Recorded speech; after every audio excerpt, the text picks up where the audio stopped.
Welcome to this week's episode. Today, we are talking about Marketing 4.0 by Philip Kotler, and we are all by our lonesome, which is kind of not surprising because this is not the world's most accessible or easiest or most fun book that we've read, but I think it was definitely worth jumping into. So I will defend my point of view, as I'm sure John will disagree,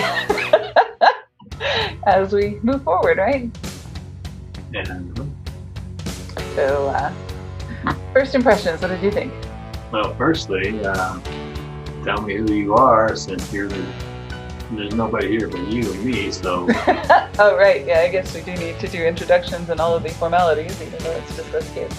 So I'm Paula Williams with ABCI. We help aviation companies sell more of their products and services. And I do back-end stuff for ABCI, as most everybody watching this knows. Exactly. And if you didn't know, you know now. So once a month, we discuss a book about sales, marketing, business, some other topic that's really important to our clients, and we vote on those books every year. This one was my vote, and it just barely squeaked in. Probably because it is not the coolest, sexiest, or neatest topic or book on the market these days, but I think including Phil Kotler was certainly necessary because we haven't yet, weirdly, and he was a huge influence on me in college and so on. But there are some ways that what he does applies to aviation marketing, in some ways that he doesn't, but it certainly is a mindset that is worth talking about. So anyway, your first impression, Sean. Back to that. Well, you get into this thing a little bit, and it just reminds me too much of marketing and business school, when they presume that you have a marketing budget and can do all of the testing and all of this stuff, like you're a Coca-Cola or a Ford or GM or Pepsi. And the majority of folks in aviation don't have those dollars to do testing with, to prove and disprove theories. And even if he's got the theory proven, you still have to go out and do testing to see how that applies to your specific instance. Right. And to me, I just don't see that. It's good for you because it's your business, and that's fine. But you only have 30 minutes to 45 minutes in an initial consultation with a client to say, we need to do this A, B, C, D, or F, and you're not going to be able to use much of that stuff to make that analysis. Right. Well, let me back up and you asked. Yeah, exactly. And there is a lot of validity to what you say, as always. But this guy is, I don't know how much you know about Phil Kotler to start with, but let me back up and tell the story. He came from Russia in the 30s, right? So he's in that same, or at least his parents came from Russia in the 30s. I'm not sure if he was born yet. But anyway, he's a really, really old guy. I'm sure he's probably still alive. I hope he's still alive because he's really, really cool. But he's in that same immigrant mindset as Ayn Rand, where capitalism is not only not the problem, it is the solution to a lot of the problems in the world. And then he believes, and has probably done more to prove this than anybody else on the planet, that marketing is the solution to many of the problems with capitalism.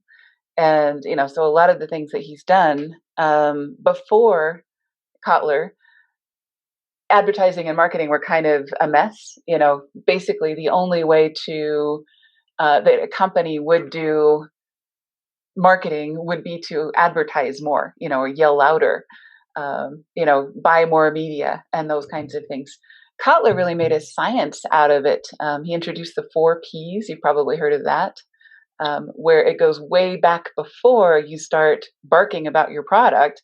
into how you design your product, and how you position your product and how you price your product. And all of those things are marketing decisions. And that was not the case before Kotler. It was all just, here's a product, go sell it. And advertisers were just, their job was just to sell the product that already existed, right? Well, and even today, not very many products are designed with marketing in mind. I Even think, IBM, uh-huh, back when I was working with the developers at IBM, they didn't do that. maybe not, but they should. Well, but if they had, you wouldn't have a lot of the products we have today because they wouldn't have been able to be sold, and we need the products we have today. Right. So I could argue both sides of that one. Right. So it's a chicken and egg kind of a thing. You sometimes have to sell the product that you have. And often that's the job that we're called to do when people hire us as a marketing company. But, what's really interesting is when we get to be partners with companies that we've been working with for years, and they bring us in earlier on those conversations about how do we position this product? How do we create our offers? The list, the offer, the presentation, that's all Kotler. And that's all makes it 1,000 times more effective if you are selling something that people actually want, rather than trying to peddle something that isn't the best option. So that Yeah, competitive positioning and all that stuff, that's Kotler. yeah. Well, that's what Honda used to do. They'd have focus groups, they called them, Uh-huh. and then they would go say, "Well, we want to sell product A. What would you like to see in product A?" Hmm. And then they would go back and they'd have multiple focus groups over time as they designed and built product A. Yeah. So when it came out, it was pricey, but it had everything on it that the focus groups thought was a good thing. Right. Exactly. And in aviation, we really don't have that luxury, often, of having focus groups because the numbers are too small to be statistically significant, right? Yep. And having done statistics in college, I know when you have a small sample size, everything gets blown off by some weirdo with a crazy opinion, right? And aviation is full of weirdos with crazy opinions. Well, So the other problem is that you have regulations that have to be complied with. true, definitely true. But some of the things that we can take and use from Kotler are, um, well, just to finish the story, where he came from with this mindset of capitalism will solve all the world's problems and marketing will solve all of capitalism's problems. He started a project called the Wicked Seven to get marketing students involved with solving some of the biggest problems in the world. And so he's probably done more than anybody I know toward the end of promoting capitalism and promoting marketing as a good thing, as opposed to, a force for good, as opposed to just a way of barking about products, right? Mm-hmm. Anyway, so, and I know you really like Atlas Shrugged, you really like Ayn Rand, and you really like that uh, mindset that producers should be rewarded and that everything else is kind of superfluous and causing problems. He is definitely one of those guys. And I think he does it a whole lot better than Ayn Rand ever did because he actually turned it into projects that have actually done some good in the world. But anyway, so that's me fangirling Phil Kotler. But anyway, and this book in particular, as far as this particular book goes, I don't know that he's the best person to be talking about moving from traditional to digital because I think he's still um, in the Harvard School of Business. He was in the Kellogg School of Management. He was in all of these places. He worked for all of these monstrous brands. He doesn't know how to do a new brand. He doesn't know how to doesn't care really how to do a new brand, and doesn't really care how to do a small brand, as all aviation brands really are by necessity, because we only serve the top 1% of the world's population, right? Yeah, he's also stuck so much in tradition that he can't really get out of it. He knows he needs to get out of it, Hmm. but what he writes, he didn't. Right. So for me, it was just a really nice trip down memory lane as far as, wow, this is really cool. This guy really knows his stuff, and he really has created a science out of something that I thought was less than savory or less than scientific or less than any of the other arts of journalism, but he really kind of turned marketing into something respectable. So for that, he has my undying affection, but for this book, not so much. Make sense? Yes. Cool. So, was there anything that you did learn in college about marketing that is useful to what we do at ABCI? Statistics for Probably, sure. but it's probably all background. I mean, it's nothing overt that I could tell you. You need to go do this Yeah. or that, because in college, even in all the I forget what the names of the programs were, but they were laboratory courses in computers where you assume you're going after market share versus whatever, and you had, you know, $10 million. What are you going to do with the money? Well, who's got $10 million? Yeah, and you're And selling to apply T-shirts or toward coats or marketing, much sneakers or less something. marketing experimentation. Hmm. I mean, that just doesn't happen these days. They Right. might with IBM, and those guys might have, somebody's got really deep pockets and they're actually listening to their marketing staff because they've done well, but that's rare. Hmm. Even at the higher echelons, it's rare. Yeah. So I guess, I would say the problem with the book is that most of our clients would run out of budget by about page 50.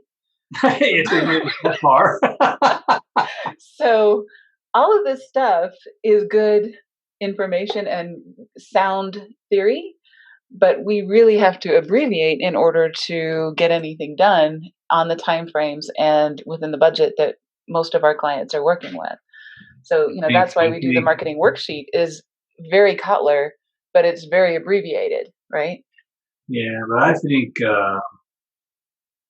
your experience with the larger companies you worked for before you started this one, and the experience you've had with this one, um, yeah, that would be a good book for you to put in the back of your head. But I don't see how, and it'd have to be something that you apply in very isolated circumstances because oh, yeah, he said blah, we need to go do this. But it's such a rare instance because you don't have the time or the clients don't have the dollars. Hmm. Either case. Yeah, well, it's kind of like you and you versus a check engine light, a check engine light works for what, 80% of maybe even 90% of the things that go wrong with a car or an airplane. No Um, airplanes you have you don't have don't check. really have the check engine lights, but you have the basic diagnostics on the dashboard. No, and some of the more sophisticated airplane you'll have what they call a master caution light and Hmm. a caution warning panel, and individual lights come on and they all light the master caution. You got to go and look at each one of them, and those things are really well done. Right. However, on a car, check engine light. Hmm. uh, I don't know. I don't know. Okay. Well, what I'm saying Most is people ignore it anyway. for most people, the check engine light is enough information to get them to a specialist. Um, for most of our clients, a marketing worksheet is enough information to get them to a successful campaign. But if it Yeah. doesn't work, you have to know enough about an engine to back off and say, okay, what's causing this? Why does this keep happening? If the engine light keeps coming on, or if what you're doing doesn't solve the problem, how do you back off enough to know enough about marketing, as an example, to fix the problem? And, that's really where Kotler comes in, is that general knowledge. So, as much as you know about an aircraft, you can kind of sense what's going wrong with it before the check engine light even comes on. I would like to get to the point when I grow up to know enough about a marketing campaign to be able to sense what's going wrong with it before the check engine light comes on. So, that's why we use the campaign worksheet is just an abbreviation of all of this. And that's why a lot of the processes and templates and checklists and things like that we use are a lot more practical for our clients. But then sometimes we have to back off and look at the theory behind it and say, why is this working, or why is this not working? More likely, right? Right, but that's for you to do. That won't be for them to do. Exactly. Okay, so what you're saying is that I was terribly selfish in including this on the book list for our clients because they're not going to care. Did I say that? Yes, you did, as a matter of fact. You stand by your opinion that this was probably not much use to man or beast? Well, no. I didn't say that. It should be a lot of use to you, because when you're working with clients, then you have this background data, and when they try to go down a certain road, you can, no, you don't want to do that because, and if you want to get into it in more detail, we can do that offline, but why they want to do that. And you're just glossing over the top. And if they really want the detail, you can give it to them. As far as they're concerned, no, I can't think of any of our clients that would want to take the time to try to figure it out. It's like getting a book on stats and telling them to figure it out and come back and tell me what the probability is. Good point. Yeah, I just think I think everybody should know who Phil Kotler is, because it's just like knowing who Jack Welch is, or who Bill Gates is. It's a thing that is necessary in business, and I think it's really helpful to know that there is somebody out there that really does think that marketing is the solution to all the world's problems and has done a pretty good job of proving it. And that's cool. It'd just be nice to, if somehow somebody like that could impart to business owners that when the economy turns down, you don't drop marketing, you actually spend more on it. Right. And that was driven to me very, very dramatically in business school and some of those things we did. So even when it's down, that's why when the economy went down the last year or so, we didn't drop off marketing. We actually increased our budget for it. That's true. We did economize on some of the more expensive things we do, like printing. Yeah, but then we spent it somewhere else that would do more valid good. Yeah, exactly. Especially since people weren't in their offices, there's no point in sending things to people's offices. So, right. We did adjust. So we ended up spending more last year. Yeah, all of last year and a little before the year that, and then now I think we're just starting to even out where we normally would have been had that not happened. Yeah, I think that's true. So I guess the one takeaway that I would hope that people get from this book, or from having sent this book, whether or not they even read the book, if only all they do is listen to the video, is basically that marketing is a very integral part of business. It should be a part of product design. It should be a part of positioning. It should be a part of deciding who your market is. And all of that is so fundamental to capitalism. If you are a devout capitalist, you should appreciate Kotler's contribution, I think, to it, and that's true. Know where that comes from. And totally understand the fact that marketing is an integral part, even if the economy's down, whatever, you run out of money. It's not like advertising that you can just drop. You have to keep marketing even when something has gone awry in the economy or in your cash flow or anything else. It's one of those fundamentals of business. It's like blood flow. You just have to keep it running. Even if you're injured, you have to find a way to exercise around that bum knee or whatever. You got to find a way around it and keep doing it. Yep, absolutely. Cool. Okay, so Once again, Paula Williams, ABCI. We help aviation companies sell more of their products and services. And we use Kotler's brain, whether or not you knew it. Exactly.